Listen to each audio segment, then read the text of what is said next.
Just One Chance, Part 2 by Ik Hindena.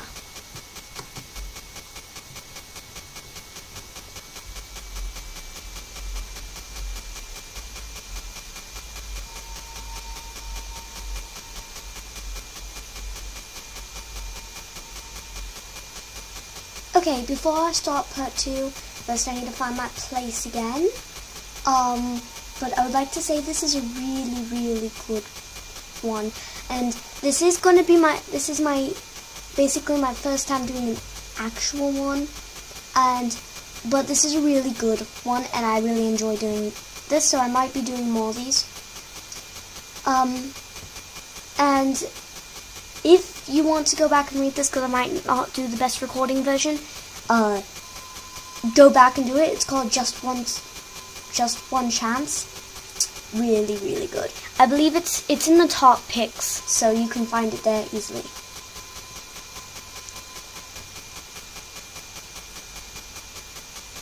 Okay, let's begin.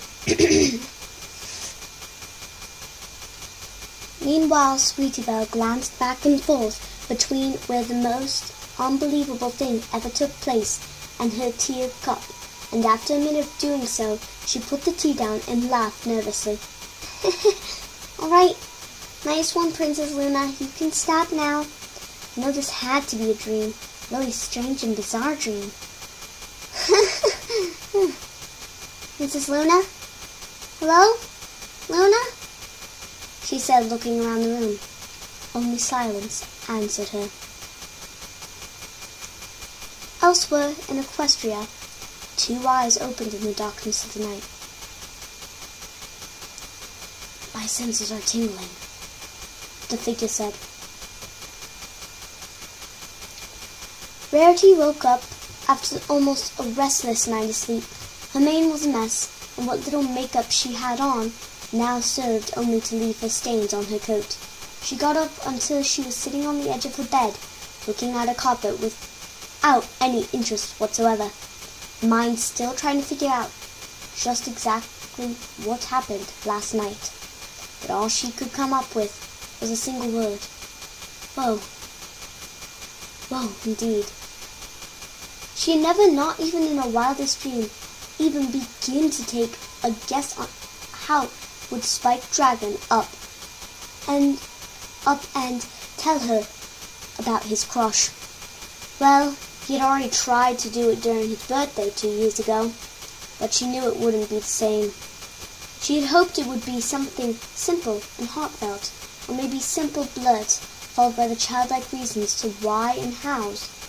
For Celestia's sake, she even had a little speech prepared for him to let him down gently and hopefully make him understand it was just not made to be.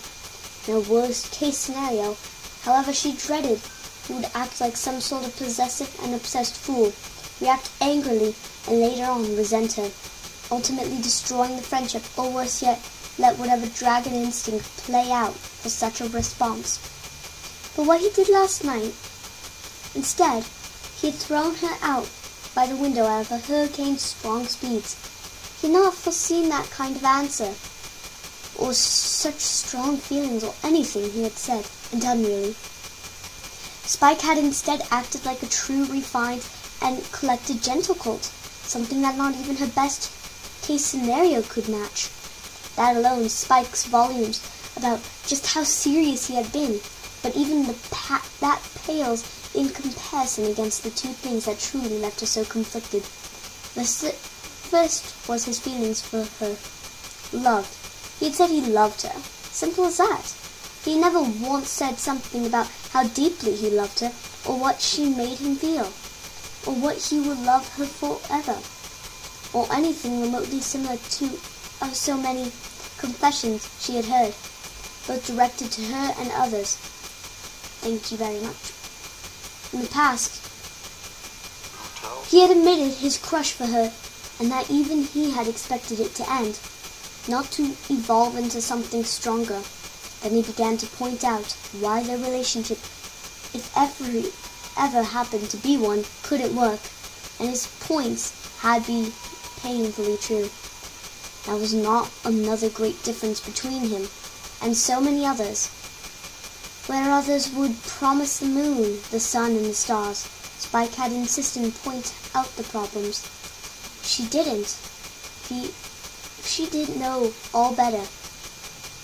She would say he wasn't giving himself a chance at all. But that was just silly, wasn't it? After all, why would he hurt himself like that? Rarity gave out a pained gasp. His little speech about him hurting for her, for seeing her sad, lonely, miserable, and unhappy. Him hurting for being away from her, and what he felt for her was real, had left her very confused. The fact that he had even asked for advice from the Princess of Love, no less, only proved he didn't just jump at it as his impulses. He had done his research and took his time to sort his feelings, and that led to the second thing that led her conflicted, the most important of all, sincerity. He had been sincere. Every single word that came out of his mouth was packed to the brim with sincerity, and it hurt her. The word he spoke was like a dagger aimed to her heart. Every single one hit the mark perfectly. She had no idea he felt such strong feelings for her. It had made her curse herself to sleep last night for being so unattentive and blind. She didn't dare to imagine just how many sleepless nights she had caused to the young dragon, or how damaging her occasional literal flirts were on him. To his eyes, and maybe the eyes of others, it all seemed like she was playing with his heart. The idea alone sickened her. Or was it true? Had she played with his heart without him knowing? Had she taken advantage of his feelings for her own personal needs or wants? Had she deliberately used him, even without him noticing? Her body seemed to know the answer, as her head moved to her left until her gaze was set upon the gorgeous and magnificent fire ruby, the same she had snatched away from the dragon 2 years prior.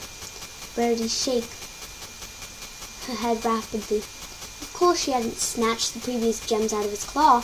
Spike had given it to her free willingly. After literally pleading for it, and then using his crush to secure it. Not really that shallow, Rarity asked to herself, her gaze set up upon the fire ruby once again, suddenly losing some of its charm in the process. I can't believe I really did that. Oh, my poor Spiky Wikey. And yet, in the end, it turned out to be the reason that stopped him from being a monster. So the fact of what she did wasn't an excuse for actually doing it. She manipulated him into giving her the gem she craved to have, twisting the feeling she knew he felt for her. That was something no lady should ever do. And yet, in the end, it turned out to be the reason that stopped him from becoming a monster. Still, the fact of what she did was an excuse for actually doing it. She manipulated him into giving her the gem she craved to have, twisting the feeling she knew he felt for her. That was something no lady should ever do to her friends. Her inner turmoil was pushed to the side, as the last part of her confession came back to her thread. A date. Spike wanted to take her on a date. A date that showed how little he seemed to think of himself.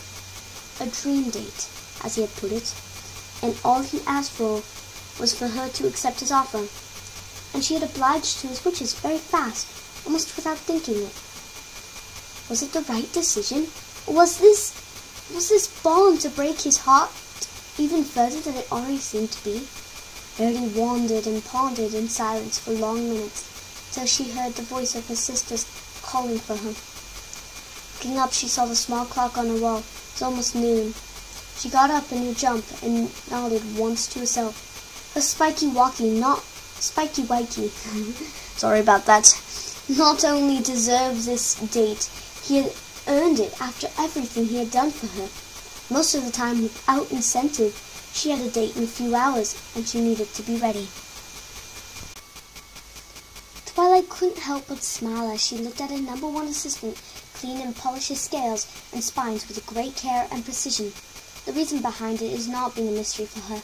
After all, she had been waiting for his return to comfort him, from what she was sure was going to be a very heartbreaking experience. Said he had a smile so wide would give Pinky a run for her money. He then explained what had happened to her. Hastily, she couldn't make out much as she limited herself to just nod and hum for time to time, but she catched the bottom line. Rarity had said yes to his request. Been hard to believe him at first, but the utter glee in his voice combined with the current actions convinced her. She smiled, happy that Rarity had accepted to grant Spike's most deep desire in her mind.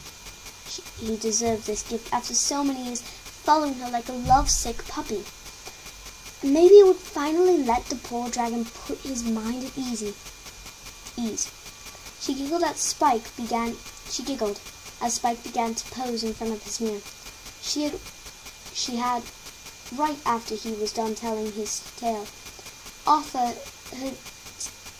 her to help, but Spike had refused. Stating he had it all ready. Something she forgot just how cautious, prepared her number one assistant could really be. He left the castle expecting to receive a negative answer, but had everything ready. In his own words, Beauty says yes to the beast. She tried, really tried to get him to tell her what he had planned, but he refused, saying anything further than Canterlot, stating he wasn't to spoil it. In the end, she had agreed to stop him in interrogation in exchange of being the first to know how things went. Spike agreed contentedly. Still, she thought a little. It won't harm, she thought while looking at his best friend trimming down his claws, deciding he needed some private time to get ready for his date, and to enact his own actions. She got up and teleported away. After all, Spike needed to be ready. Even without a dress, I look positively stunning. Don't you think so, Sweetie Belle? Rarity asked her sister as she posed in front of the mirror, fluttering her eyelashes every now and again. You always look stunning, Rarity, Sweetie Belle said. But why would Spike take you on a date so early? She suddenly giggled to herself. Wow, that still sounds weird. Whatever do you mean by that, Sweetie Belle? Rarity asked without looking at her sister. Well, I mean, you and Spike on a date? As in a real date? I cannot believe it. I was there. I guess you can say that, Rarity whispered. And now that you mention it, I do wonder why our date be so early, she said, as her horn ignited to life. Maybe he's going to do something really romantic, Sweetie Belle said, mimicking Rarity's voice. Oh, ho, ho, ho, Sweetie Belle, we both know Spike may be a sweetheart and a splendid gentle dragon, but he is exactly a romantic... There, now I'm ready, Rarity said, turned around with an almost nostalgic smile across her face. Sorry, I can't pronounce that word. Since Spike had told her she didn't need a dress to wear, they were going. She was without one, but that didn't mean she was going to not look her best. Hoofs were polished to the point she could see her own reflection on them. Her mane and tail brushed to perfection, and her coat almost shimmering after a long bubble bath. One could argue she looked the same as always, but that was untrue.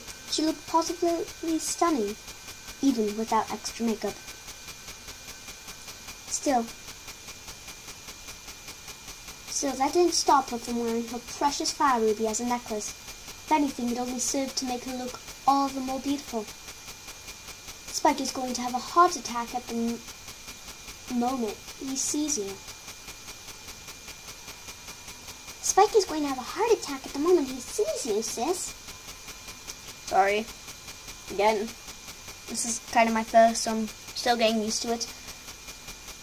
Hush, you, Rarity said before turning towards her door and walked past her. Now, remember that your dinner is in the fridge. Be sure to heat it up for exactly 20 minutes.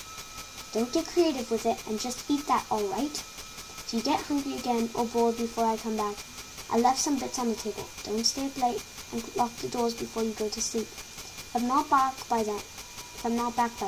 Understood? Yes, ma'am. I understand, ma'am, Sweetie Belle said mockingly. Rarity groaned at her little sister's antics before a knock at the door caught their attention. Suddenly feeling rather nervous for some reason she couldn't quite understand. My, he's a bit early. Yeah, Spike doesn't like to be fashionably late, as you put it, Rarity. Another knock was heard, this one a bit more nervous and weaker than the last. Yep, that must be him, all right, Sweetie Belle thought, as her sister moved forward to the door and used her magic to open it. Once the door was completely open, a rather sheepish-looking Spike greeted them. He gave them both a small toothy grin, as one of his arms stretched toward holding a bouquet of splendid flowers. Wow, you beautiful, Rarity, Spike said through the rosy cheeks. You look very handsome yourself, Spike, Rarity said, and she meant it. Even though Spike wasn't wearing anything either, his almost shimmering scales and spines told just how much he had prepared for this. Just as much as her, she had to guess. Spike. Spike coughed lightly before raising his stretched out arm in front of Rarity. These are for you, m'lady. I hope they're to your liking. Oh, Rarity exclaimed. She took them with her magic, bringing them close to her. She gave them a soft sniff. They smell so divine, and took a petal or two to her mouth, savoring them with gusto, and all delicious too. Thank you, Spike. They're absolutely lovely, she said, putting them on a nearby table, a small taint of blush painting her cheeks. Sorry if I'm a little early. Are you ready? Because I can't wait if you aren't. I can wait if you're not. Not the ponies would notice since you are so beautiful, Ari. And Rarity giggled, placing a hoof over her lips. Of course I'm ready, Spike. Spike smiled contently before shaking his head a bit. Then he gave a deep, slow bow. M'lady, our carriage awaits, he said, pointing to his right with both arms. Stepping out in a hurry, Sweetie Belle looked at her left, and to her surprise, a royal carriage was just a few meters away, with 2 royal god Pegasuses waiting for them. She moved a little to let her sister see the carriage herself. Spike, you didn't have to.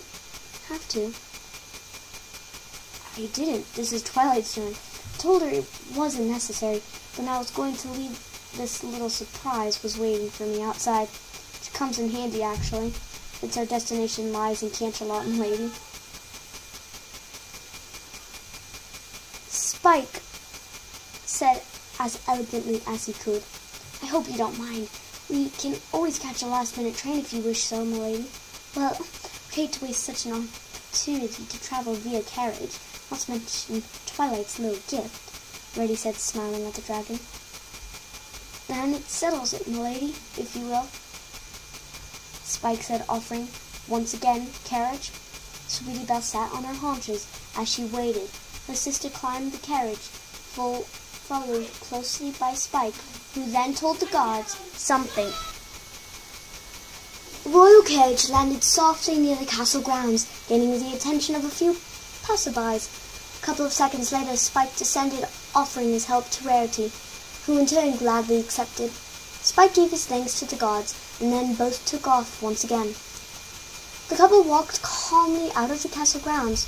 The small smile and blush ever present on Spike's face had been a pretty fast and uneventful flight. It took them just a half an hour to arrive. Spike, darling, can you please tell me where are we going? Rarity asked without turning her attention to Cedric. I had planned to go for a little walk through the northern park. It's a beautiful time this here and then headed to a restaurant. We arrived a little early, actually, Spike said thoughtfully. It had been an unexpected problem, but nothing he couldn't handle. Did you make reservations? Rarity asked with a little surprise. It was no secret that one had to have a reservation to attend in a Canterlot in advance, just a few days in the lower class ones. Rarity frowned a little at this. Maybe his confession wasn't so sincere as she thought. Yeah, just this morning actually, he said casually, while Rarity gasped. What's wrong? But how? And like that, her doubts were crushed. Not even Trenderhoof could make a reservation so fast. But for that same very day? Not to mention you were in Ponyville all day. How did you do it? Spike smiled sheepishly, with his claws scratching under his chin. Well, I just asked for a favor in return. More like a couple of them, actually. I did it through letters, which reminds me, I owe Rainbow big time. Spike looked to his companion, who was looking at him with clear surprise. But enough of that. We really have a bit of free time to spare. So what do you say if we go to the Northern Park and take it from there? I really want to see something there. Spike smiled. Rarity said nothing and just nodded. A somewhat pleasant silence fell between the two, as the sounds of ponies passing by, background music, and the soft breeze touching made up a really nice picture. Still, that didn't stop Rarity from wondering, why would any head chef or manager of a restaurant owe a favor to the dragon?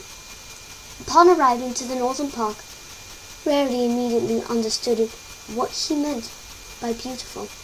Lush green and orange treetops, the perfectly kept grass and flower gardens, the elegant patterns in the fences, benches, statues, and even in the floor, all of them forming complex forms of star constellations, the sun, the moons, heart, and many other figures, breathtaking. She turned to Spike, who in turn was looking at her contently. I guess you really like it, he said softly. Yes, I do. Thank you, Spike, for showing me this. It's simply beautiful, she said, turning to see the horizon, the descending sun, and the spectacular color it gave for all to see. Hey now, we still have some free time before we head to the restaurant. Let's take a walk and enjoy the view, Spike said, looking at Rarity with a warm, sincere smile. Rarity hummed in approval as the two began to walk through the ways of the park. As they walked, they began to share a small conversation about her upcoming projects and his usual work around the castle, all while enjoying the scenery and the singing birds, and the birds made songs. She noticed something very simple, almost at the end of their walk. It was surprisingly simple and almost natural, talking to him about nothing and everything. Rarity, what a pleasant surprise, very classy voice of a stallion said. She was about to respond when the dragon partner walked forward to meet the stallion and suddenly hugged him as best as he could. Fancy, it's been so long, Spike declared cheerfully as he let the white stallion go from his hug. Spike? Fancy asked, adjusting his monocle. He stared at the grinning dragon before him. Spike, my boy, it's you! The stallion smiled at the dragon before pulling him into a hug of his own. Honey, this is Spike, my dear, friend whom I've told you so much about. Charmed, Fleur de Lis said with a small bow. Likewise, Spike waved a little at her as best as he could. Boy, look at you, you've grown up so much since we last saw each other, Fancy said, freeing the dragon from this embrace, while patting him over the left shoulder. But what in the Celestia's name are you doing here, Spike? Are you finally coming back to Canterlot? I'm afraid not, Fancy. I'm sure you know Twilight got her own castle, so moving it might be a bit of a problem. Spike joked. As to what I'm doing here, I'm just taking the lovely Miss Rarity on a date, he said, stepping to the side, allowing Fancy to see the unicorn. He first greeted.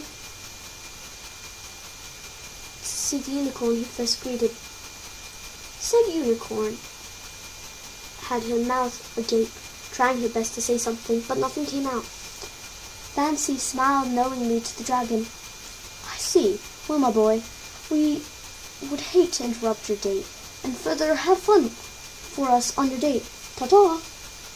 See ya, Fancy! The dragon called at the couple of unicorns, walked away. Once they were out of the hearing range, Spike sighed happily. He turned around, only to find Rarity's face almost pressed against him. Gah! He said in surprise. You know Fancy Pants? She said, genuinely surprised. Why, when, how? Shh! Keep it down, Rarity, he said, looking kind of nervous as a few curious glances were thrown their way. I'll tell you about it at the restaurant, okay? She let out a groan before responding. Fine. Spike gave her a toothy grin, which in turn made her blush a little. They continued to walk in silence as they made their way out of the park slowly. Elsewhere, a pair of eyes piercing watched the unicorn and the dragon at a safe distance, careful not to lose sight of them both. The couple continued to walk unaware of this watching being. They soon approached their destination, making the figure turn on a serious expression. Up until now, everything seemed fine, and the intervention was unnecessary. Maybe.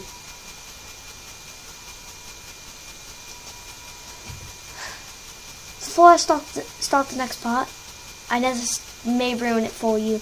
Real quick, if you hear that or something like that, just please ignore it. I'm trying my best to get some better recording audio stuff, so just please ignore that. It only happens every once in a while. Thank you. Le Plume Brilliant, Rarity whispered as Spike talked with the griffin at the entrance of the restaurant. Got reservations for Le Plume Brilliant? Monsieur Spike, correct? The griffin said elegantly. Your table is this boy. Thank you, Spike said with Rarity walking slowly behind him, taking her sweet time to admire the exquisite decorations, statues, and paintings scattered strategically and quite beautifully around the restaurant. Looking around, she noticed that it was full, and most of the other sides were completely scattered with these pictures. She noticed that it was also full, and that most of the other clients were in fact wearing little to no clothing, even though those that looked like couples. So one of the main reasons she loved the particular restaurant was well known that while other restaurants were very clear to be suited accordingly, Le Plume Brilliant did not.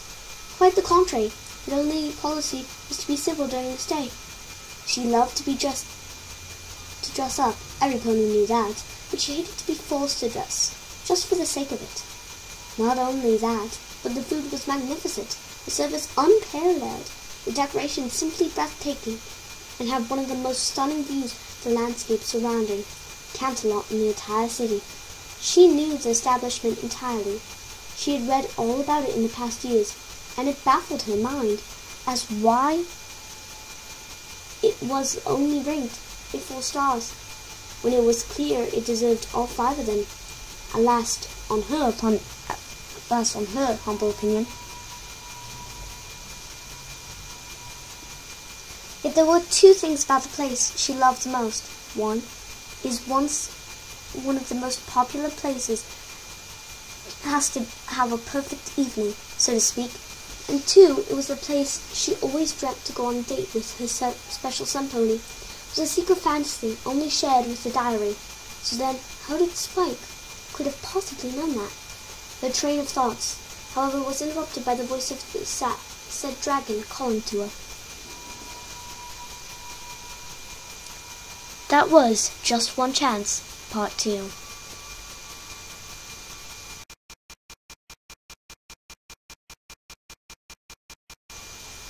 Okay, everypony, that was Just One Chance, Part 2. I cannot believe I have to do Part 3. This is an extremely long one. Whew. I would probably do a full-length video where it's like an hour. But I'm not, because my thing won't go that long. Sorry, everypony. So, I'm going to make Part 3 after this. And I'm really sorry about the little mess up. It's blurred out. It's from my tablet thingy. Anyways, I don't know why it does that. I'm sorry.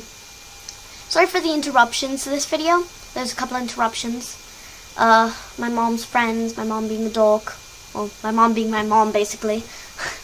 Hello, my mom. Anyways. So, watch out for Part 3. I hope the recording doesn't just make you all like, oh, I don't want to watch this anymore. I'm working my best to get better recording stuff. My mom has a lot of really good recording, and my mom's using it though right at the time, so yeah. I hope you enjoyed this video. Subscribe, like, comment, be lovely to each other, and good night, everypony.